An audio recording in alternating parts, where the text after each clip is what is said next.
கிருபைக்கான ஸ்தோத்திரம், இந்த நாளுக்கான ஸ்தோத்திரம். இந்த நாள்ல உங்களுடைய வார்த்தையை கொண்டு நீங்களோடு பேசுகிறோம். மனுஷன் அப்பத்தினால் மாத்திரமல்ல, தேவனுடைய வாயிலிருந்து புறப்படும் ஒவ்வொரு வார்த்தையும் பிழைப்பான். இந்த உலகத்துல நாங்கள் பிழைக்க எனக்கு உங்க வார்த்தையை கொடுத்து இயேசுவின் நாமத்தில் பிதாவே. ஆமென். என்ன காரியங்களை குறிச்சு உங்க மத்தியில நான் பேசிக் கொண்டிருக்கிறேன்னா, விசுவாசத்தை குறிச்சு பேசிக்கொண்டிருக்கேன். ஏன் அந்த விசுவாசம் ரொம்ப முக்கியம்னா, வேதத்தின் அடிப்படையில 4 காரியங்களை உங்களுக்கு சொல்லிக் கொடுத்தேன். விசுவாசத்தினால் நீதிமான் பிழைப்பான். விசுவாசத்தினால் நீதிமான் பிழைப்பான்.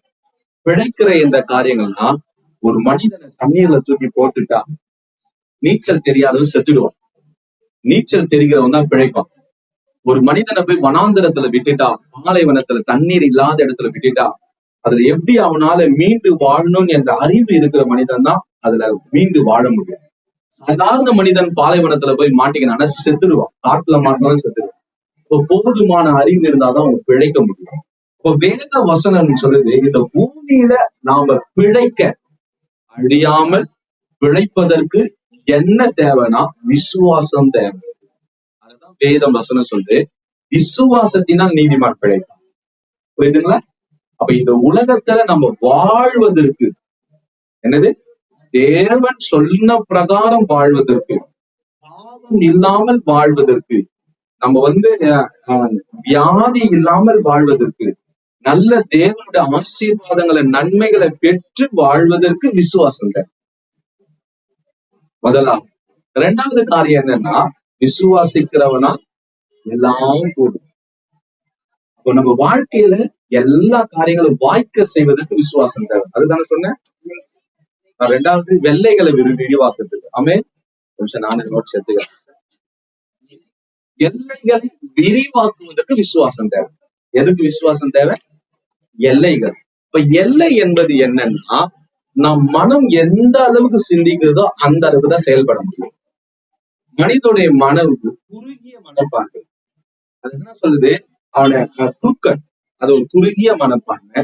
அது ஓரளவுக்கு மேல செயல்படாது. அவன் எந்த அளவுக்கு அறிவு இருக்குதோ அந்த அளவுக்கு தான் செய்ய முடியும். அப்ப என்னன்னா, தேவனுடைய வார்த்தை நம்ம மூளை அறிவை விட ரொம்ப ஆழமானது, உயரமானது. புரியுதுங்களா? அந்த எல்லையை மாற்றுவதற்கு விசுவாசம் தேவை. உதாரணத்துக்கு உங்களுக்கு சொல்லணும்னா, ஆபிரகாம் ஈசாக்கு இருக்கிறாங்கல்ல, பஞ்ச காலத்துல விதைச்ச. எதனால பஞ்சம் வரும்?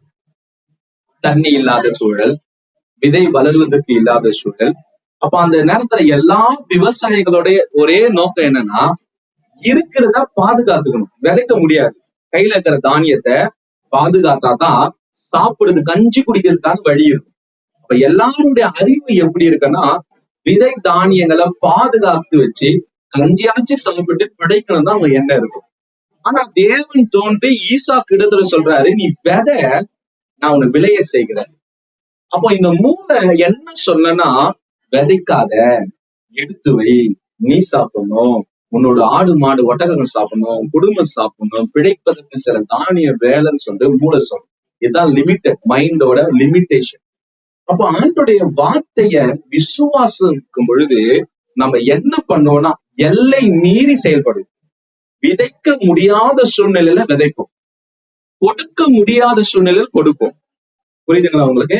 அந்த விதவை கிட்ட இருக்குது கொஞ்சமாவது, அந்த மாவுல சில அப்பங்களை விட்டு சுட்டு பிள்ளையும் அவனும் சாப்பிட்டு சாகணும். இதுதான் அந்த எண்ணம். அப்ப தேவன் அவர்களிடத்தில் செயல்படும் போது என்ன காரியத்தை சொன்னார்னா, எலியாவை அனுப்பி கொடு, நீ சாவதுன்னா எனக்கு கொடு. அப்ப அந்த இடத்துல என்ன, பட்னியா சாவனமா என்ன இல்ல, விசுவாசம் நம்மளை உயிர்ப்பிக்கிற காரியங்களை செய்யும். சொல்லுது புரியுதுங்களா? விசுவாசம் ஆக்டிவேட் ஆகும் பொழுது எல்லை மீறி செயல்படுது. இந்த விசுவாசம் தான் இயேசு கிறிஸ்துவோட வாழ்க்கையில இருந்தது. நான் போக போக உங்களுக்கு சொல்றேன், அது புரியும். ஒரு கல்யாண வீட்டுக்கு இயேசு கிறிஸ்து போறாரு. அங்க என்னன்னா, திராட்சரசம் குறைவுபட்டுச்சு. அப்ப சாதாரண ஒரு அறிவு என்ன பண்ணனா, போய் பணத்துக்கு வாங்கலாமா, அங்க கூட கல்யாணம் நடத்துறோம், எல்லாம் பண்ணோம், சாப்பாடு அந்த நேரத்துல காலி ஆயிடுச்சுன்னா ஒரு உப்புமா பண்ணிடலாமா, இல்லைன்னா கடைக்கு போய் ஏதாவது பிரியாணி வாங்கி கொடுத்துடலாமா, ஏதாவது பண்ணாம தான் மைண்ட் தோணும். அதான் இயற்கை. ஆனா இயேசு கிறிஸ்து என்ன பண்ணார்னா, கல்சாடியில தண்ணீரை நிரப்பி திராட்சை ரசத்தை கொண்டு வந்தார். இல்லாத காரியத்தை கொண்டு வந்தார். அப்ப இதை யாரு இந்த அற்புதத்தை இப்படி செய்ய முடியும்னா பிதா அவருக்கு சொன்னார். இப்ப ஏன் சாதாரண மனிதனா அங்க நிற்கும் போது மைண்ட் எப்படி ஒர்க் ஆகும்னா, காசு கொடுத்து வாங்கலாம், காசு கொடுத்து வாங்கலாம். இது ஆண்டவருடைய விசுவாசம், ஆண்டவருக்கு தரமான விசுவாசம். காசு கொடுத்து வாங்காத விசுவாசத்தினால் தண்ணீரை திராட்சரசம். அப்ப இந்த காரியத்துல இறங்கி செய்வதற்கு எல்லாம் பெருசாகணும், மைண்ட் பெருசாகணும், நம்ம யோசிக்கிற விதம் பெருசாகணும். இன்னும் உங்களுக்கு புரியுற மாதிரி சொல்றேன்னா, ஏசப்பா ஒரு இடத்துல பந்தி இருக்க வைக்கிறாரு. 3 நாள் பிரசங்கத்தை கேட்கிறாங்க, எல்லாம் பசியா இருக்கிறாங்க. அப்போ சீஷர்களை கூப்பிட்டு கேட்கும் போது இவங்க எல்லாம் உணவு கொடுக்கணுமே என்ன பண்ணணும், 300 பணத்துக்கு வாங்கணும்னா சொல்றாங்க. அப்ப அறிவு என்ன சொல்றா, வாங்கணும். அப்ப ஆண்டவர் சொல்ற நீங்களே கொடுக்கலாம். அப்ப அவங்க சொன்னாங்க, இந்த வனாந்திரத்துல நாங்க எங்க போவோம்? ஆண்டவர் சொன்னாரு, உன்னிடத்தில் என்ன இருக்குது அதை கொண்டு வா. ஒரு சிறு பையனுடைய சாப்பாடு 5 அப்போ 2 மீன்னா அது ரொம்ப பார்க்காதீங்க. சிறு பையனுக்கு போதுமான உணவு. அவன் ஒரு 12 வயசு பையனோ 10 வயசு பையனோ, சிறு பையன் சொல்றாங்க 8 வயசு பையனோ, அவன் சாப்பிடுறதுக்கு போதுமான உணவு தான் இருக்கு. அந்த உணவு வச்சு பெரியவங்களுக்கு பசி தீர்க்கிறதே கஷ்டம். அப்ப ஆண்டவரிடத்தில் கொண்டு வந்த ஆசீர்வதித்து அவர் விரிவாக்குறாரு, அதை பெருக்குகிறாரு. பெருக்கி என்ன பண்ணார்னா 5000 ஆண்கள் சாப்பிட்டாங்க. இப்ப விசுவாசம் நம்ம வாழ்க்கையில என்ன பண்ணனா, நம்ம சிந்திக்கிற எல்லையின் அளவை விரிவாக்கும். விசுவாசம் உங்களுக்கு இருந்தா துணிஞ்சு காரியங்களை வைக்க முடியும். விசுவாசம் இயற்கைக்கு அப்பாற்பட்ட காரியங்களை வாழ்க்கையில செய்வதற்கு விசுவாசம் தேவை. பேதுரு கிட்ட சொல்றாரு, நீங்க இறங்கி நடந்து வா தண்ணியில. தண்ணியோட தன்மை ஒருத்தர் மூழ்க வைக்கிறது தான், அதுதான் காரியம். ஆனா பேதுரு எப்படி நடந்தாரு? விசுவாசம் இயற்கைக்கு அப்பாற்பட்ட காரியங்கள் அந்த வாழ்க்கையில செய்யுது. அப்போ யோசிக்கிற நம்முடைய எல்லைகளை விரிவாக்குவதற்கு ஆசீர்வாதத்தின் எல்லையா இருக்கலாம், உங்களோட தொழில் எல்லையா இருக்கலாம், உங்க குடும்பத்தின் எல்லையா இருக்கலாம், உங்களுக்கான எல்லையை விரிவாக்குவதற்கு விசுவாசம் தேவை. 3வது விசுவாசம் எதற்கு தேவைன்னு சொன்னா, விசுவாசம் இல்லாமல் தேவனுக்கு பிரியமா இருக்க முடியாது. இந்த மாதிரி இது ஒரு வசனம் இருக்கு, விசுவாசம் இல்லாம தேவனை பிரியப்படுத்தவே முடியாது. நீங்க கொடுத்தா பிரியப்படுவேன் தேவன் சொல்லல, நீங்க ஊழிய செஞ்சா அதெல்லாம் இல்ல. ஆனா சொல்ல, விசுவாசம் இல்லாம நீங்க எதை வேணா செய்யலாம். விசுவாசம் இருந்தாதான் தேவன் பிரியப்படுவார். ஆமென்.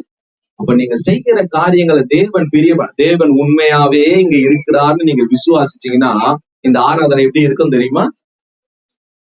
அப்ப ஏன் இந்த ஆராதனை தேவன் பிரியப்படுற மாதிரி இல்லைன்னா, தேவன் இங்க இருக்கிறார் என்பதை நீங்க விசுவாசிக்கிற. தேவன் நீங்க இருக்கிறார் என்பதை விசுவாசிச்சீங்கன்னா ஆண்டவரை வர்ஷிப் பண்ற விதம் எப்படி இருக்கும்? சாஷ்டாங்கமா விடுவோம், முழங்கால் படிடுவோம், ஆண்டவரை நோக்கி பார்ப்போம், முழு இருதயத்தோடு முழு ஆத்துமாவோடு முழு பலத்தோடு தேவனை துதிக்கிறதுக்கு ஆண்டவர் இங்க இருக்கிறார் என்ற விசுவாசம் தான் பிரியமான ஆராதனை வரும், பிரியமான ஜெபம் வரும், பிரியமான காரியங்கள் வரும். இப்ப நம்ம ஆராதனை சரி இல்லைன்னா இங்க தேவன் இருக்கிறார் என்பது விசுவாசம். நான் சொல்றது புரியுதா? ஆமா, தேவன் உண்டென்று பிசாசுகளை நம்புது. நான் தேவனுக்கு அஞ்சி அவர் விருப்பப்படி செய்யறதுதான் மனுஷன் தேவனுடைய பிள்ளைகளுடைய. விசுவாசம் இல்லாமல் தேவனுக்கு பிரியமா இருக்க முடியாது. 4வது என்னன்னா, விசுவாசம் இல்லாமல் தேவனிடத்திலிருந்து ஒன்றையும் பெற்றுக்கொள்ள முடியாது. வசனம் யாக்கோபுல சொல்றது, நன்மையான எந்த ஈவும் பூரணமான எந்த வரமும் பரத்திலிருந்து வருது. அப்ப தேவனிடத்திலிருந்து வருகிற நன்மையை பெற்றுக்கொள்வதற்கு விசுவாசம் தேவை. அப்ப விசுவாசம் உங்க வாழ்க்கையில இல்லைன்னா, நம்ம வாழ்க்கையில இல்லைன்னா தேவனிடத்திலிருந்து ஒன்றையும் பெற்றுக்கொள்ள முடியாது. தேவனிடத்திலிருந்து ஒன்றையும் வரலன்னா நம்ம வாழ்க்கையில நன்மையே இல்லைன்னு அர்த்தம். ஆப்சென்ட், நன்மையோட ஆப்சென்ட், நல்ல காரியங்களோட ஆப்சென்ட் தான் தேவனிடத்திலிருந்து வராத காரியம். தேவனிடத்திலிருந்து ஏதாவது வரணும்னா அது நன்மை மாத்திரம் தான். அப்ப நம்ம வாழ்க்கையில தேவனிடத்திலிருந்து ஒரு காரியத்தை பெற்றுக்கொள்ள முடியாத அளவுக்கு நம்மள தடையா இருப்பது அவிசுவாசம்.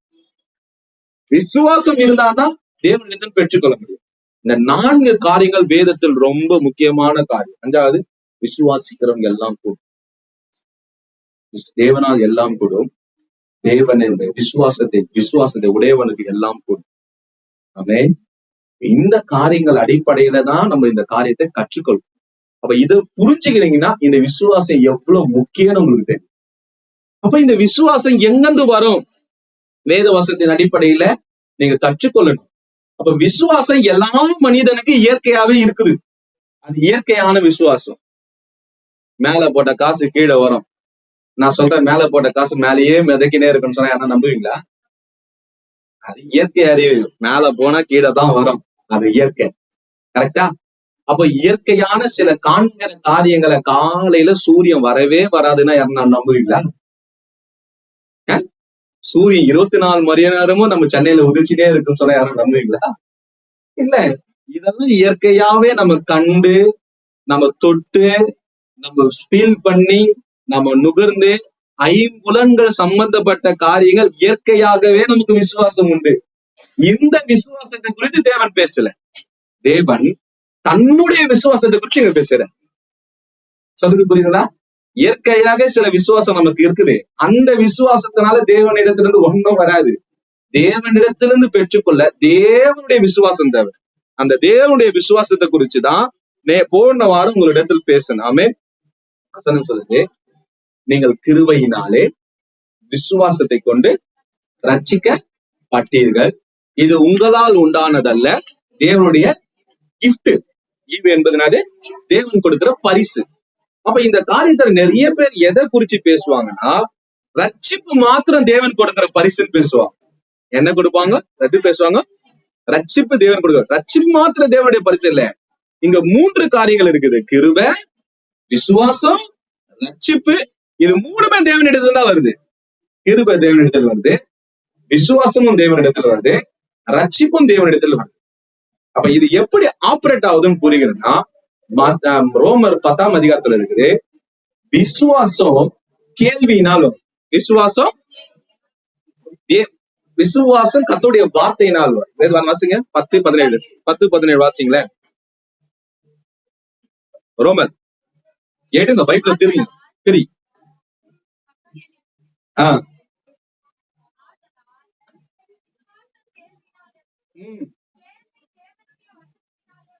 எப்படி வரும்னா, விசுவாசம் கேள்வினால் வரும். கேள்வினா கொஸ்டின் இல்ல, கேட்கிறது. விசுவாசம் நீங்க கேட்கறதுனால வரும். எதை கேட்கறதுனால கேட்கணும்னு சொல்லுதுன்னா, கர்த்தருடைய வசனத்தை கேட்கு. அப்ப ரட்சிக்கப்பட்ட நாள்ல நான் உங்களுக்கு ஒண்ணு சொல்றேன், உங்களுக்கு புரிஞ்சுக்கொள்ளுங்க. விசுவாசம் தேவனுடைய. நீங்க போய் கலாத்தியர்ல வாசிச்சீங்கன்னா, ஆவியின் கனியில ஒண்ணு என்னது? மாமரத்துல இருந்து என்ன வரும்? மாங்கனி வரும். தென்னை மரத்துல இருந்து என்ன வரும்? பனை மரத்துல இருந்து பனம்பழம், பனங்காலம் வரும். கொய்யா மரத்துல இருந்து கொய்யா வரும். ஆவியான ஒரு கனிதான் விசுவாசம். ஆவியானுக்குரியது. அது யாருக்குரியது? அந்த விசுவாசம் நமக்கு கொடுக்குற. எதனால கொடுக்கிறாருன்னா, வசனத்தை கேட்கும் போது அது நமக்கு ப்ரொடியூஸ் ஆகும். இப்போ உதாரணத்துக்கு சொல்றேன், நீங்க இதை புரிஞ்சாதான் உங்களுக்கு விசுவாசம் புரியும். நல்லா புரிஞ்சு. ஒரு நாள் ரட்சிக்கப்படாத ஒரு நாளை கம்பேர் நம்ம நினைவுல கொண்டு வா. அந்த நாள்ல எப்படி இருக்குன்னா, ரொம்ப பயத்துல இருக்கும், ரொம்ப திகில் இருக்கும், குழப்பத்துல இருந்தோம், வேதனையில இருந்தோம், பாவம் நெருக்கிறத நம்ம உணர்த்தோம். யாராவது பயத்தை நேர்ல பாத்தீங்களா? திகில, பாவத்தின் அழுத்தத்தை, அந்த காரியங்களை கண்ணாடி நம்ம அந்த உணர்வு இருந்தது. அப்போ ஏசப்பாவுடைய வசனத்தை யாரோ ஒருத்தர் சொன்னாங்க, உன் பிரச்சனைக்கு காரணம் பாவம் தான். இந்த பாவத்தை இயேசு சிலுவையில சுமந்து தீர்த்துட்டார். நீ இயேசு கிறிஸ்துவ சொந்த ரட்சகரா ஏற்றுக்கொண்டீங்கன்னா பாவ மன்னிப்பாக மீட்பு வரும்னு சொன்னாங்க. கேட்டீங்க. கேட்டனால அவங்க ஜெபம் பண்ணியும் என்ன சொன்னீங்க? ஆண்டவரே, நீங்க தான் எங்க தெய்வம். நீர் எனக்காக வந்தீர், நீர் எனக்காக மரித்தீர், உன் ரத்தத்தை என்னுடைய பாவத்துக்காக பரிகாரமாக சிந்தினீர். இதை நான் நம்புறேன், விசுவாசிக்கிறேன், நான் கேள்விப்பட்டதுல உறுதியா நிற்கிறேன்னு சொல்ல முடியும். இனம் புரியாத ஒரு சந்தோஷம் வந்துச்சு. வந்துச்சா? எத்தனை பேர் ஃபீல் பண்ணி இருக்கிறீங்க? இனம் புரியாத ஒரு சந்தோஷம், சமாதானம் நம்ம வாழ்க்கையில வந்து, அதான் ரட்சிக்கப்பட்ட நாள். ஓகேவா? அப்போ இந்த ரட்சிப்பை நம்முடைய வாழ்க்கையில எது கொண்டு வந்ததுன்னா, ஆண்டவரை குறித்த வசனத்தை கேள்விப்பட்டோம். கேள்விப்பட்ட வசனம் நமக்குள்ள விசுவாசத்தை உண்டாக்குச்சு. இந்த விசுவாசம், கிருபையும் விசுவாசம் இணைந்து நம்ம வாழ்க்கையில ரட்சிப்பு வந்தது. இப்படிதான் ஒவ்வொரு காரியமும் நம்ம வாழ்க்கையில வரும். ரட்சிப்பு எப்படி நம்முடைய வாழ்க்கையில வந்ததோ அப்படிதான் சுகமும் வரும், அப்படிதான் செழிப்பு வரும், அப்படிதான் விடுதலை வரும், அப்படிதான் நன்மை வரும். இதற்கு பேர் புரியுது? அப்ப நமக்குள்ள எந்த விசுவாசம் இருந்ததுன்னா, இயேசு கிறிஸ்துவுக்குள் என்ன விசுவாசம் இருந்ததோ அதே விசுவாசத்தை தேவன் நமக்குள்ள வச்சார். என்ன விசுவாசத்தை வச்சிருக்கிறாரு? இயேசு கிறிஸ்துவுக்குள் என்ன விசுவாசம் இருந்ததோ அதே விசுவாசத்தை தேவன் நமக்குள் வைத்திருக்கிறார். அப்ப இந்த காரியத்தை குறிச்சு உங்களுக்கு விளக்கணும்னா, லாசரு குறித்து சொன்ன கடைசியா யாரை குறித்து சொன்ன? லாசரு குறிச்சு சொன்ன. லாசரை குறிச்சு சொல்லும் போது லாசரு காரியத்துல இயேசு கிறிஸ்து ஜெபிக்கும் போது சொன்னாரு, பிதாவே நீர் எனக்கு செவி கொடுக்கிறீர் என்பதை இவர்கள் அறியும்படி நான் ஜெபிக்கிறேன், லாசருவே வெளியே வாங்க. சரிங்களா? அப்போ லாசருக்கு உயிர் வருது நன்மையா நன்மை இல்லையா? 2 சகோதரி அழுதுன்னு இருக்கிறான், தனியா விட்டுட்டு போயிட்டான்னு சொல்லிட்டு. லாசரு அழுது. இப்ப லாசரு வாழ்க்கையில உயிர் வருது, நல்லதா நல்லது இல்லையா? நல்லது.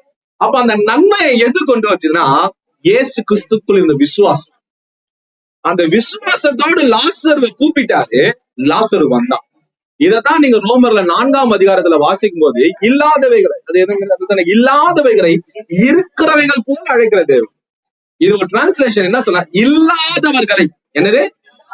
இல்லாதவர்களை இருக்கிறவர்கள் போல அழைக்கிற தேவன். இது வரைக்கும் லாசர் இருந்தா, மறிச்சிட்டா, இல்லாம போயிட்டார். அப்ப ஆண்டவர் சொன்னார், லாசருவே வெளியவான்னு சொல்லி இல்லாத லாசரு நிஜத்துக்கு வந்தார். லாசருடைய சரீரம் அங்க இருந்தது, லாசருடைய ஆத்துமா பரதேசுக்கு போயிடுச்சு, லாசருடைய ஆவி தேவனிடத்துல போயிடுச்சு. புரிஞ்சுதா? லாசருடைய சரீரம் கெட்டு நாரி நாசமா போயிடுச்சு. நல்லா புரிஞ்சுக்கோங்க. லாசர் அங்க இல்ல. லாசர் எங்கதான் போயிட்டாரு? லாசர் ஆவி தேவனிடத்துல போயிடுச்சு. ஆவிதான் நம்ப, சரீரம் நம்ப இல்ல, சரீரம் நம்ப இல்ல. இது உள்ள இருக்கிற அதுதான் நான், நீங்க இது இல்ல, உள்ள இருக்கிறவங்க தான் நீங்க. செத்து போயிட்டுன்னு ஒரு மனுஷனை கழுத்துறாங்களே, என்ன சொல்லிட்டாங்க? விட்டுட்டு போயிட்டே எங்க போன? அதே வாயில தானே அங்க பேசினாரு, அதே கண்ணுல தானே பார்த்தாரு, அதே கையில தானே அடிச்சிருப்பாரு, அதே கலர் எல்லாம் இங்க தானே இருக்குது. ஆனா போயிட்டே நீ அழுதாங்க. உண்மையான அவர் அங்க இல்ல.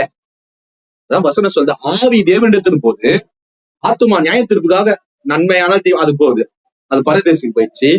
லாசருடைய சரீரம் அழுகி போயிடுச்சு. அப்ப லாசருமே வான்னு சொல்லும் போது தேவனிடத்துல இருந்து உயிர் வருது, பரதேசில இருந்து ஆத்மா வருது.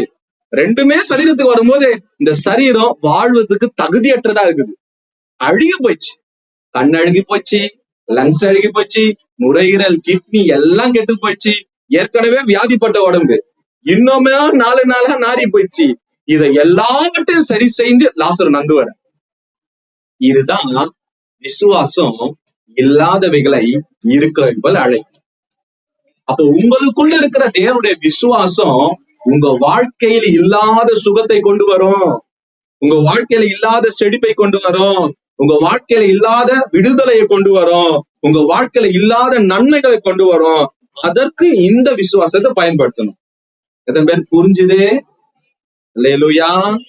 புரிஞ்சுதா? அப்ப உங்களுக்குள்ள இருப்பது யாருடைய விசுவாசம்? இயேசு கிறிஸ்துவுக்குள் இருந்த விசுவாசம். இப்ப நீங்க நம்ம சில காரியங்களை விசுவாசிக்கிறோம். நரகன் இருக்கு, எத்தனை பேர் விசுவாசிக்கிறீங்க? பரலோகம் இருக்கிற எத்தனை பேர் விசுவாசிக்கிறீங்க? ஏசு இருக்கிறான்னு எத்தனை பேர் விசுவாசிக்கிறீங்க? பிசாசு இருக்கிறான்னு எத்தனை பேர் விசுவாசிக்கிறீங்க?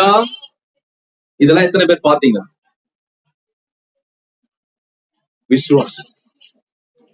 காணாத இயேசு விசுவாசிக்கிறோம், காணாத சாத்தானை விசுவாசிக்கிறோம், காணாத பரலோகத்தை விசுவாசிக்கிறோம், காணாத நரகத்தை விசுவாசிக்கிறோம். இதே போலதான் காணாத சுகத்தை விசுவாசிக்கிறோம், காணாத செழிப்பையும் விசுவாசிப்போம்.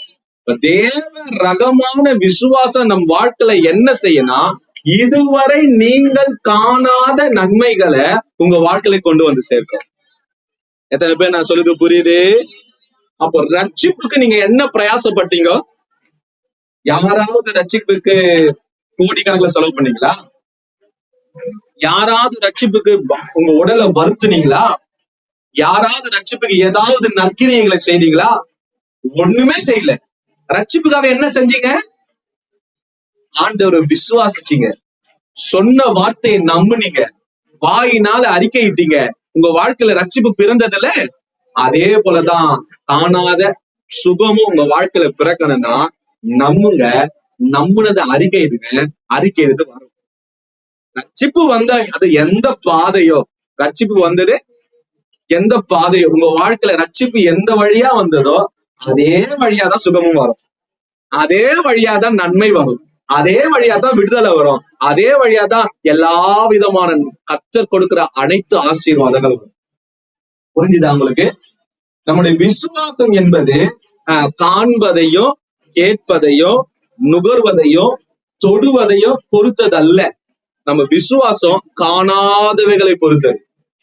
காணாத காரியத்தை தான் நம்ம இது வரைக்கும் விசுவாசிச்சிருக்கோம். அதே போலதான் ஆவிக்குரிய மண்டலத்துல நல்லா புரிஞ்சுக்கங்க, நமக்கு இப்பூமியில வாழ்வதற்கான எல்லா காரியத்தையும் ஆவிக்குரிய மண்டலத்துல தேவன் ஏற்கனவே செஞ்சு வச்சுட்டார், ஏற்கனவே இருக்குது.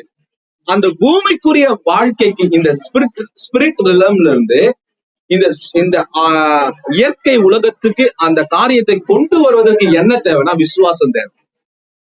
அதத்தான் ஆண்டவர் சொல்றாரு, இந்த விசுவாசம் எப்ப ஆப்ரேட் ஆகும்னா விசுவாசத்தை குறித்ததான அறிவும் அதற்கான ஜபமும் இருந்தாதான் நடக்கும். புரியுதுங்களா உங்களுக்கு? லாசருவே வா என்று இயேசு என்ன பண்ணார்னா பிதாவினிடத்தில் ஜெபிச்சார், விசுவாசிச்சார், கமாண்ட் பண்ணார், இப்பொழுது எனக்கு செவி கொடுக்கிறது என்பதை இவர்கள் அறிந்து கொள்ளும்படி நான் சொல்றேன்னு சொல்லி லாசருவே வா என்ற விசுவாசிச்சாரு. தேவனிடத்தில் நல்ல உறவுல இருந்தாரு, லாசரு அழைத்தாரு, லாசரு வந்தான். இதே போலதான் நம்ம வாழ்க்கையில நடக்கணும். நாம் விசுவாசிக்கிறதையும் தேவனிடத்தில் இருக்கிற உறவின் ஐக்கியமும் அதை அழைக்கும் போது என்னன்னா விசுவாசிக்கணும், நம்ம விசுவாசத்துல தேவனோடு நல்ல உறவு இருக்கணும். அந்த உறவின் அடிப்படையில அழைக்கும் போதுதான் லாசரு வருவான். புரியுதா உங்களுக்கு? அப்ப நம்ம காணாத, நீங்க வாசிச்சீங்கன்னா நீங்க வாசிக்கிற 1 பேதுரு 1ஆம் அதிகாரம் 23வது வசனம் வாசிப்போம். மைக்ல வாசிப்பா கொஞ்சம்.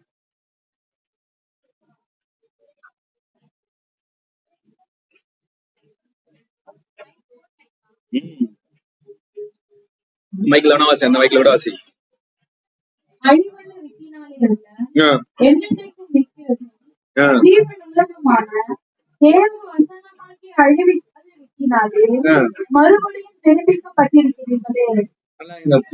நல்லா என்ன பாருங்க, புரிஞ்சுக்க. வேத வசனத்தை எதோடு பேதுரு ஒப்பிட்டு சொல்றாருன்னா ஆவியானவர் ஒப்பிட்டு, வித்து, சீடு, விதை. இந்த கிரீக்கோட வார்த்தை என்ன? ஸ்போரா. கிரீக்கோட வார்த்தை என்னது? நல்லா புரிஞ்சுக்கணும். நான் கேட்பேன், தயவு செய்து உங்க வாழ்க்கை மாத்திர காரியத்தை குறிச்சு பேசின்னு இருக்கிறேன். ஆமே, நீங்க தேவனுடைய ஆசீர்வாதத்தை பெற்று சந்தோஷமா வாழணும்னு கேளுங்க. ஆமே, அதுக்காக பேசுறேன். அப்ப அந்த வேத வசனத்தை ஆண்டவர் எதோடு ஒப்பிடுறாருன்னா வித்து. எதோட ஒப்பிடுறாரு? வித்து, விதை. அது கிரீக்கோட டேர்ம்னா ஸ்போரா. இந்த ஸ்போரால இருந்து தான் ஸ்போம் வந்துச்சு. அப்ப எப்படின்னா ஒரு விதை, நீங்க அரிசி நெல் இருக்குதுல, நெல்லை வெளியவே வச்சுக்கிட்டா வளருமா? நெல்லை என்ன பண்ணனா மண்ணுல விதைக்கணும், விதைக்கும் போதுதான் நெல் வளரும். அப்ப என்ன பண்ணுதுன்னா தேவ வசனம் இந்த காற்று மண்டலத்திலே இருக்கிறதுனால நம்ம வாழ்க்கையில பிரயோஜனம் வராது, அது நிலத்துல விதைக்கப்படணும். வேத வசனம் சொல்லுது நிலம் என்பது இருதயம். அப்போ வசனத்தை இருதயத்துல விதைக்கும் போது அது வளரும். அப்ப வசனத்தை பரிபகுதி மார்க்ல நீங்க வாசிச்சீங்கன்னா 4 நிலத்தை சொல்றாரு. ஒண்ணு சாத்தான் தூக்கிட்டு போயிடுவான், ஒண்ணு வழி அருகே, முள்ளுல, அது மேல 4 காரியம் இருக்குது. அப்ப நல்ல நிலத்துல விதைக்கப்பட்ட விதை தான் 30, 60, 100 வருது. அப்ப இருதயத்தை சுத்தமா வைக்கிறதுக்கும் விசுவாசத்துக்கும் நிறைய சம்பந்தம் இருக்குது. விசுவாசத்தின் கிரியை நம்முடைய வாழ்க்கையில நடைமுறை வருவதற்கு விதை எந்த அளவுக்கு முக்கியமோ நிலமும் அந்த அளவுக்கு முக்கியம். அப்போ நன்மைகள் நம்ம வாழ்க்கையில வரணும்னா விதையில வசனம் சொல்றது ஆண்டுடைய விதை, ஆண்டுடைய வார்த்தை ஜீவி அதான் சொல்றதுன்னா அது அழிவில்லாத வித்து, அழியவே அழியாது. ஆண்டுடைய வார்த்தையை ஒரு நாளும் ஒருபோதும் ஒருவரையும் அழிக்கவே முடியாது.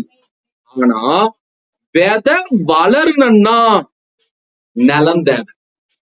அப்ப நல்ல நிலம் எதுனா இதயத்தை தான் ஆண்டவர் நிலம் சொல்றாங்க.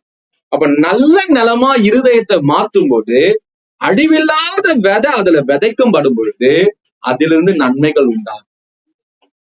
அப்ப தேவனுடைய வார்த்தை என்பது எப்படின்னா ஒவ்வொரு வார்த்தையும் விசுவாசத்தோடு கூடியது. அவர் சொல்றாரு, எழுந்து உன் படுக்கையை எடுத்துக்கொண்டு நட என்றார். உடனே அவன் எழுந்து படுக்கையை எடுத்துக்கொண்டு நடந்தான். அப்ப என்ன ஆச்சுன்னா இயேசு கிறிஸ்துவோட வார்த்தை படுக்கையில் இருந்த இருதயத்துல, அவனுடைய இருதயத்துல விதைக்கப்பட்ட உடனே அந்த விதை உடனே வளர்ந்து விசுவாசத்தினால அவன் எழுந்து நடந்தான். ஆண்டவர் சொல்றாரு, நான் 10 நேரம் இருந்தானா வேலைக்கா இருக்க. விசுவாச வார்த்தைக்கு நம்ம ரியாக்ட் பண்ணோம். புரியுதுங்களா? அந்த அவங்க கிட்ட சொல்றாரு, உன் படுக்கைய எடுத்து நடன்னு சொல்லும் போது ஆண்டோடைய அந்த அழிவில்லாத வித்து அவன் இருதயத்துல விதைக்கப்பட்டது. அவன் என்னன்னா அவன் எனி டைம் சுகத்துக்காக காத்திருந்தான். அப்ப ஆண்டவர் கேட்கும் போது சொல்றான், நீ சுகம் பெற விரும்புறாயா? அவன் சொன்னா, குளம் கலக்குறது, நான் இறங்குறதுக்குள்ள அவன் ஒருத்தனை இறங்கிடுறான். எத்தனை வருஷமா அவன் வியாதியில இருந்தான்? அப்ப 38 வருஷமா அவன் ட்ரை பண்ணினே இருந்தான். புரியுதுங்களா உங்களுக்கு? அவன் ட்ரை பண்ணும்போது அவன் இறங்குறதுக்குள்ள யாராவது இறங்கிறான்.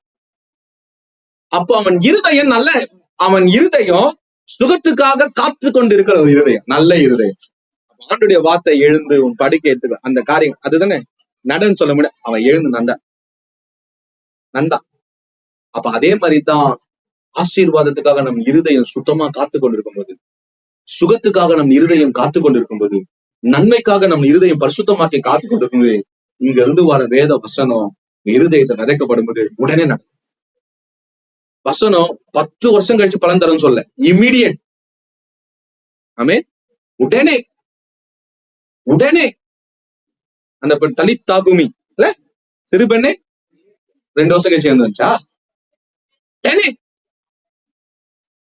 லாசருவே வா, உடனே பாடையை தொட்டார். உடனே அவன் சொன்னா, குருட உனக்கு சித்தமானால் என்னை சுத்தமாக்கும், எனக்கு சித்தம் உண்டு சுத்தமாக்கும். உடனே கொஞ்ச நாள் போயிடுச்சுதான் குஷ்டரோகம் ஆச்சு. உடனே உங்க இருதயம் மாத்திரம் ஆண்டுடைய நன்மைகளை பெற்றுக்கொள்வதற்கு ஆயத்தமா இருக்குமானால் உடனே நன்மை வரும். இப்ப இருதயத்தை பாதுகாக்கிறது யார் தெரியுமா? நீங்க தான்.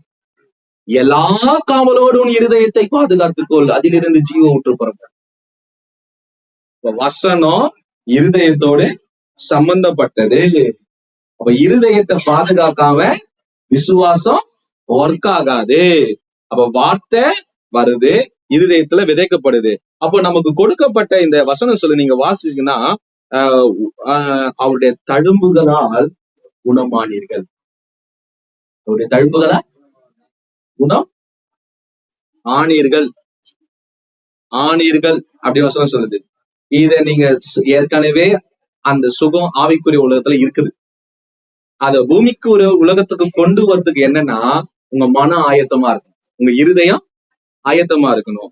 நீங்க அதை யோசிக்கணும், எனக்கு வரும்னு நீங்க நம்பணும், யோசிக்கணும், செயல்படும் போது வரும். நீங்க வாசிங்கன்னா ஆண்டவர் நம்மை அவர் கிட்ட இழுத்து கொள்ளணும். அதனாலதான் உங்களுக்கு சொல்றேன், ஜெபம், ஆராதனை, வேத வாசிப்பு, வேத தியானிப்பு நன்மைக்காக நம்ம ஆயத்தமாவே வச்சுன்னு இருக்குது. உயிர்ப்புள்ளவர்களா நம்ம வைக்கிறோம். ஆமே, இதெல்லாம் விட்டு நீங்க பெரிய வசனம் சொல்லுது, நீங்க வார்த்தீங்கன்னா பேதுரு எல்லாம் சொல்லும் போது, யாரிடத்தில் நாங்க போவோம்? ஜீவ வார்த்தை உம்மிடத்தில் உண்டே, நாங்க வேற என்ன போவோம்? ஏன்னா வார்த்தை அவரிடத்தில் இருக்குது, விதைக்கிற நிலம் என்னிடத்தில் இருக்குது, விதையும் நிலமும் சேரும் போது நன்மை வந்துடும். அதை அறிந்த பேதுரு சொல்றாரு, எங்க போவேன் நானு? இன்னைக்கு ஆராதனை வரத்துக்கும் ஜபிக்கிறதுக்கும் நம்மளுக்கு கஷ்டமா இருக்குதுன்னா நம்ம அறிவு அற்றவர்கள். ஆமே, ஒரு ஆராதனையில நம்ம உயிர்ப்பிக்கப்படுவோம், ஒரு வார்த்தை நம்மளை மாத்திடும். அதனாலதான் இயேசு சொல்றாரு, மனிதன் தேவனுடைய வாயிலிருந்து புறப்படும் ஒவ்வொரு வார்த்தையும் நான் பிழைப்பான். இப்ப வசனத்தை எடுத்து பேசினே இருந்தா வாழ்க்கை மாறும், கண்டிப்பா மாறும். நான் சொல்லுது புரியுதா? விசுவாசத்துக்கு எதுக்குதுன்னு, நாம் ரட்சிக்கப்பட்டது தேவனுடைய விசுவாசத்தினால் தான். ஆமே.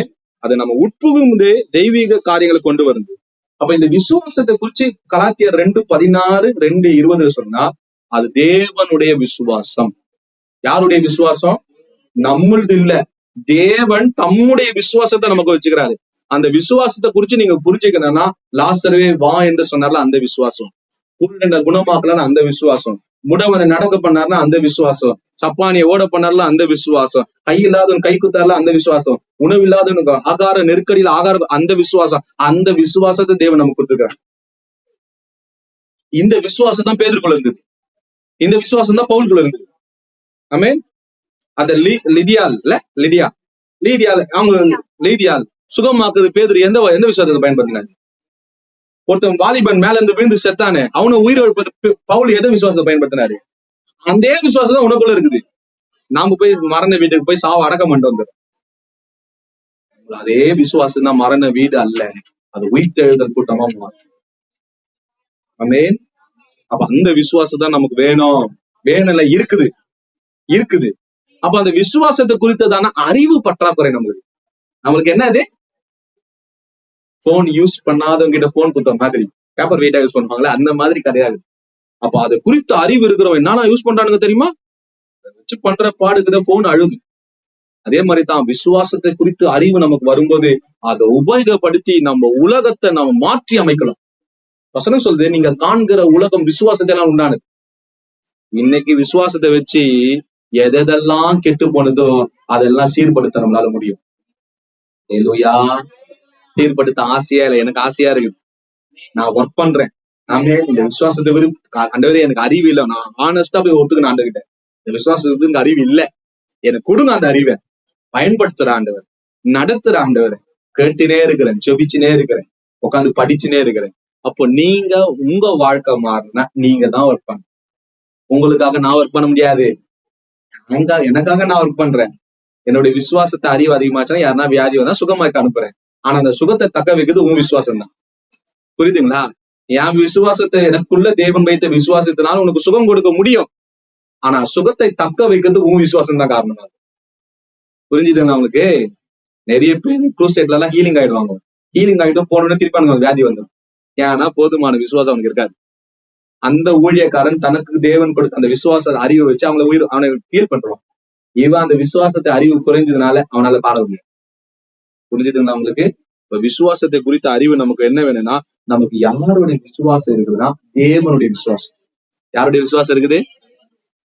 இயேசுக்குள்ள என்ன விசுவாசம் இருக்கிறோம். அப்ப இயேசு எதெல்லாம் செஞ்சாரு அதெல்லாம் நம்ம செய்ய முடியுமா? செய்ய முடியும். அதுக்கு நம்ம ஒர்க் பண்ணணும். அதுக்கான அறிவு, அதுக்கான இருதய பக்குவம், ஆண்டவரோட ஐக்கியம், அந்த தைரியம் வேணும். விசுவாசத்தை நடப்பிக்கிறது என்ன வேணும்னா பயங்கரமான தைரியம் வேணும். யாருக்கு தைரியம் நம்ம வேணும்? இருக்கும் இருதய ஆண்டவர்னா ஆனஸ்டா இருக்கிற தைரியம் இருக்கும். நீதிமான் தைரியமாய் நடப்பான். நீதிமான் பயப்பட மாட்டான். கடவுளுக்கு முன்னாடி நீதிமான்னா கடவுள் ஏற்றுக்கொண்டவர்.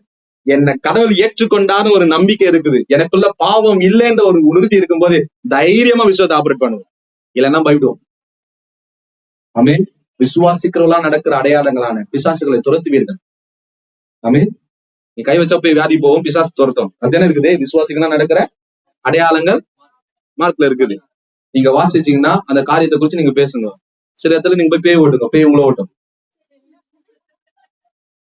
ஏன்னா விசுவாசம் இருக்குது, நல் மனசாட்சி இல்ல. ஆமா, அது மாதிரி ஓட்டுனதை நான் கேள்விப்பட்டுக்கிறேன். பைபிள்ல அப்படி இருக்குது. பவுலும் தெரியும், இயேசுவும் தெரியும். நீ யாரு? ஆசாருடைய பிள்ளைகளை ஓட விட்டான்.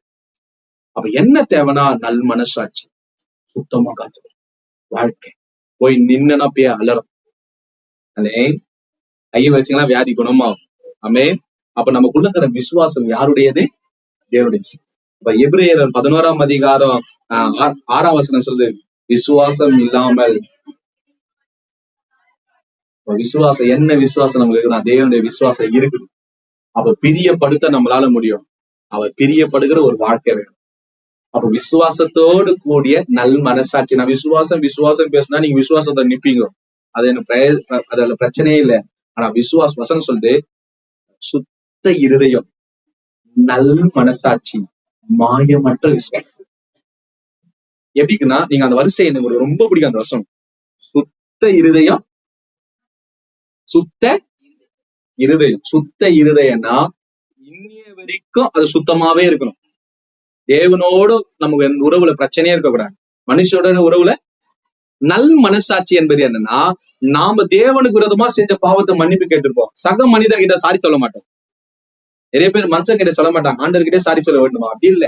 மனசாட்சி சுத்திகரிப்பத சரி செஞ்ச காரியங்களை சரி செஞ்சுட்டு சுத்த இருதயம், நல் மனசாட்சி, அதுக்கப்புறம் மாயமற்ற விசுவாச கிரியை செய்யணும் நமக்கு. புரியுதுங்களா? அப்போ அதுதான் நம்ம வாழ்க்கையில மிக முக்கியம். விளங்குச்சா? எத்தனை பேருக்கு விளங்குது? சின்ன பிள்ளைங்கள்ல இருந்து எல்லாம் இருக்காங்க. அப்ப இந்த நமக்குள்ள அந்த ஆவியானவர் விசுவாசத்தை ஏற்கனவே வச்சுட்ட. ஆவியின் கனியோ, ஆவியானவர் எப்ப வந்தாரோ அன்னைக்கே வந்துட்டு நமக்குள்ள விசுவாசம். கரெக்டா? இன்னொன்னு ஒரு பாடம் கத்துக்கணும், உங்களுக்கு சொல்லித்தரேன், ஆசையா இருக்கு. உங்களோட சொல்லித்தானே தயவு செய்து புரிஞ்சுக்கணும். ஆவியின் கனியில கடைசி கனினாது இச்சையா அடக்கம். அது கடைசி கனி தான் நான் இதுக்கு நினைச்சுட்டு இருந்தேன்.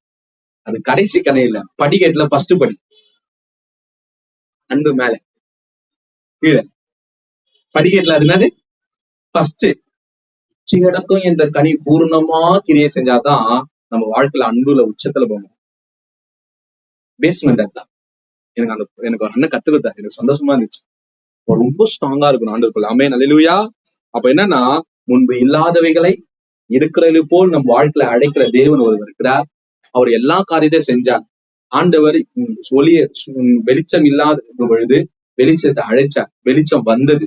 சூரியன், சந்திரன், நட்சத்திரம் இல்லாத பொழுது வெளிச்சம் பூமியில இருந்துச்சு. ஏன்னா சோர்ஸ் இல்ல, விசுவாசத்துக்கு சோர்ஸ் இல்ல, விசுவாசம் தான் சோர்ஸ். சோர்ஸ் சொல்லுது ரா மெட்டீரியல், மூலதனம். இப்போ இந்த இந்த பைபிளுக்கு பேப்பர் உருவாக்கணும்னா மரக்கூழ், மரம், மூங்கில் இதெல்லாம் கூழாக்குனாதான் இந்த பேப்பர் வரும். ஓகேவா? அப்ப இந்த பேப்பருக்கு மூலதனம் எதுனா மரக்கூழ், மரம். அதுதான் உருவாக்க முடியும் பேப்பர். நான் அப்ப வெளிச்சத்துக்கு நம்ம என்ன பண்ணோம்? சூரியன், சந்திரன் எல்லாம் பாக்குறதா வெளிச்சம்? அது இல்ல. எல்லா காரியத்துக்கும் ரா மெட்டீரியலே விசுவாசம் தான். விசுவாசத்தினால் வெளிச்சம் வந்தது, விசுவாசத்தினால் சூரியன் வந்தது. நீங்க வாழ்க்கையில விசுவாசம் இருந்தா அதை வச்சு எதை வேணா உருவாக்கலாம். இப்ப இதை உருவாக்குறதுக்கு பிளாஸ்டிக் அந்த காரியம் எல்லாம் வருதுல, சில மெட்டல்லாம் யூஸ் பண்ணு, இதை வச்சுலாம் யூஸ் பண்ணு. நம்ம வாழ்க்கையில நன்மையை உருவாக்குறது ரா மெட்டீரியலே விசுவாசம் தான். விசுவாசத்தை வச்சு எதை வேணா உருவாக்கலாம், எதை வேணா மாத்தலாம், எதை வேணா சரி செய்யலாம். அப்ப இந்த விசுவாசம் நமக்கு ரொம்ப முக்கியமான காரியங்களா இருக்குது. அல்லேலூயா. அததான் வாசிச்சீங்கன்னா, நீங்க நியாயாதிபதிகள் 6ஆம் அதிகாரம் 11-12 வரைக்கும் வசனம் வாசிச்சீங்கன்னா, கிதியோனை பார்த்து ஆண்டவர் சொல்லுவாரு பராக்கிரமசாலி. கிதியோனை பார்த்து என்ன சொல்லுவாரு? அவர் யாரு? ஆக்சுவலா பயந்தாங்கோலி. ஆனா ஆண்டவர் என்ன சொன்னாரு? பராக்கிரமசாலி. பயந்தாங்கோலி பராக்கிரமசாலியா வாழ்க்கையை முடிச்சதுக்கு காரணம் தெரியுமா? தேவனுடைய வாயிலிருந்து வந்த அந்த பராக்கிரமசாலியே, அந்த வார்த்தை கோழைய தைரியவனாயிடுச்சு. புரிஞ்சுங்களா? கோழைய தைரியசாலியாய் மாத்துறது பராக்கிரமசாலி என்ற கர்த்தருடைய அந்த வார்த்தை. அப்ப நம்மளை குறிச்சு தேவன் ஒரு வார்த்தை நம்ம பேச, ஆண்டவர் நம்மளை குறிச்சு எவ்வளவு வார்த்தையை சொல்லி வச்சுக்கிறா தெரியுமா? உங்களை குறிச்சு, என்ன குறிச்சு வாக்குத்தத்தங்கள் எவ்வளவு இருக்கு. இதை எடுத்து சொல்லினே இருங்களேன், ஒரு நாள் நம்ம அப்படியே மாறுவோம். அதிகமா சொல்ற காரியம் என்ன தெரியுமா? பிரியமானவனே, உனக்கு பழுதொன்றும் இல்லை, நீ வா. அந்த ஒரு வார்த்தை சொல்லணுமே. அப்ப நம்ம சொல்ல சொல்ல சொல்ல ஒரு நாள் ஆண்டவர் நம்ம குறித்து அந்த சாட்சி சொல்லுவார். அல்லேலூயா. கர்த்தர் நல்லவர். ஆமென். அப்ப இறைவன் கொடுக்கும் வரங்களையும் அழைப்பையும் ஆண்டவர் ஒருபோதும் மாற்ற மாட்டார். நீங்க வாசிச்சீங்கன்னா ரோமர் 11ஆம் அதிகாரம் 29ஆம் வசனம் சொல்லி, அழைத்த அழைப்பும் கிருபை வரமும் மாறாது. உங்களுக்கு கொடுக்கப்பட்ட விசுவாசத்தை ஆண்டவர் ஒரு நாளும் எடுக்கவே மாட்டார். ஆமென். அது உங்களுக்குள்ளதான் இருக்குது. சோ அதை நீங்க தான் உபயோகப்படுத்துற வேலையை யார் செய்யணும்? நீங்களும் நானும் தான் செய்யணும். ஆமென். எத்தனை பேருக்கு இந்த விசுவாசத்தை புரிஞ்சுது? அடுத்த வாரங்கள்ல கத்துக்கலாம். கொஞ்சம் கொஞ்சமா போகலாம். என்ன பண்ணலாம்? நிறைய எழுதி இருக்குது, நிறைய கத்துன்னு இருக்கிறோம். ஆனா ஒரேடியா கொடுத்துட்டேன், கொஞ்சம் கொஞ்சமா கத்துக்கலாம். இப்ப இதெல்லாம் ஷார்ப்பா இருக்கு. ஏன்னா போன வாரம் கத்துக்குது நீங்க முன்ன நடைமுறைக்கு கொண்டு வரல. இந்த வாரம் கொஞ்சம் எக்ஸ்ட்ரா கத்துக்குன்னு இருக்கீங்க, நடைமுறைக்கு கொண்டு வாங்க. என்ன பண்ணுங்க? எத்தனை பேர் விசுவாசத்தை குறிச்சு வீட்டுல போய் ஒர்க் பண்ணியா பண்ணுங்க, கற்றுக்கொள்ளுங்க. டீச்சர் சொல்லி கொடுக்கறதுல எப்படி போய் வீட்டுல போய் ஹோம்ஒர்க் பண்ற பழக்கம் இல்லை. பண்ணவே இல்லையா? நான் சொன்னது கத்துக்கோ. ஹோம்ஒர்க் பண்ணுங்க. அந்த பெரிய கட்டணங்களை முடிச்சு அன்பின் பரலோக பிதாவே, இந்த வேலைக்காய் ஸ்தோத்திரம், இந்த நாளுக்காய் ஸ்தோத்திரம் தந்தா. விசுவாசத்தை குறித்து நீங்க கற்றுக் கொடுத்து இந்த விசுவாசத்தின் 5 காரியங்கள் வேதத்துல இருந்து மிக முக்கியமான காரியம். இந்த காரியங்கள் எங்கள் வாழ்க்கையில நடப்பதற்கு, செயலாக்குவதற்கு கர்த்தர் தம்முடைய விசுவாசத்தை நீங்கள் கொடுத்திருக்கிறீர்கள். எங்களை இருப்பது எங்களுடைய விசுவாசம் அல்ல, அது தேவனுக்குள்ள இருந்த விசுவாசம். அதை நீர் எங்களுக்கு பகிர்ந்து அளித்திருக்கிறீர்கள். விசுவாசத்தை வைத்து எங்க உலகத்தை மாற்றி அமைக்க உதவி செய்யப்பா. வியாதியை ஜெயிக்க, பிசாசை ஜெயிக்க, வறுமையை ஜெயிக்க, எங்களுக்கு இருக்கிற பொல்லாத சூழ்நிலைகளை மாற்ற, ஆண்டவரே எங்களுக்குள்ள இருக்கிற பிசாசு செய்த எல்லா துர்க்கிரியைகளை அழித்து, ஆண்டவரே எல்லா மோசம் போக்கின காரியங்களை எல்லாம் அழிச்சு நாசமாக்கின காரியங்கள் எல்லாம் சரி செய்து பாலைவனத்தை சோலைவனமாய் மாற்றி அமைக்க கர்த்தர் எங்களுக்கு உதவி செய்யுங்க. எடுத்து பயன்படுத்த ஆவியானவர்கள் அனுகிரகம் செய்யுங்க. கரத்துல ஒப்புக்கொடுங்க. இயேசுவின் நாமத்தில் பிதாவே, ஆமென்.